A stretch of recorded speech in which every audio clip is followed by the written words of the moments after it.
Hi అండి, నమస్తే. Welcome back to our channel. ఈరోజు వీడియోలో వంకాయ కందుల కాంబినేషన్తో మంచి ప్రోటీన్ రిచ్ కర్రీని చూపించబోతున్నానండి.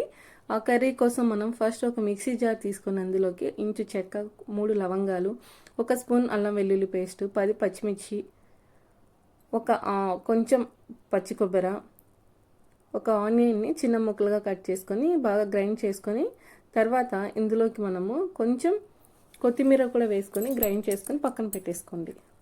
తర్వాత ఒక కుక్కర్ తీసుకొని అందులో ఆయిల్ వేసుకొని ఆయిల్ హీట్ అయిన తర్వాత జీలకర్ర, కరివేపాకు వేసుకొని మనం ఆల్రెడీ గ్రైండ్ చేసుకున్నటువంటి ఈ మిక్చర్ని కూడా వేసుకొని బాగా పచ్చి వాసన పోయే వరకు బాగా వేయించుకొని పక్కన పెట్టుకోవాలండి.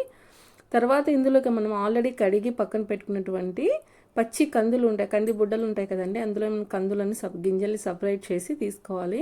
అవి వేసి ఆ మిక్చర్లో తర్వాత ఇందులో మనము కొంచెం ఉప్పు, పసుపు వేసి కూడా బాగా కలుపుకోవాలి. తర్వాత ఇందులోకి ఆల్రెడీ కట్ చేసి పెట్టినటువంటి వంకాయ ముక్కల్ని కూడా వేసుకొని బాగా కలుపుకోవాలండి.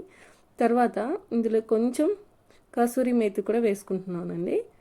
తర్వాత ఇందులోకి నేను 1 గ్లాస్ వాటర్ని యాడ్ చేసుకొని కుక్కర్ మూత పెట్టేసుకొని నేను 4 విజిల్స్ రానిస్తున్నానండి. 4 విజిల్స్ రానివ్వాలి. 4 విజిల్స్ రానిచ్చిన తర్వాత చూస్తే కర్రీ మనకి బాగా కుక్ అయి ఉంటుంది. సో మంచి ఫ్లేవర్తో మనకి ప్రోటీన్ రిచ్ ఫుడ్ అయినటువంటి కందుల వంకాయ కర్రీ రెడీ అండి. మీరు కూడా ట్రై చేసి ఎలా వచ్చిందో చెప్పేసేయండి నాకు.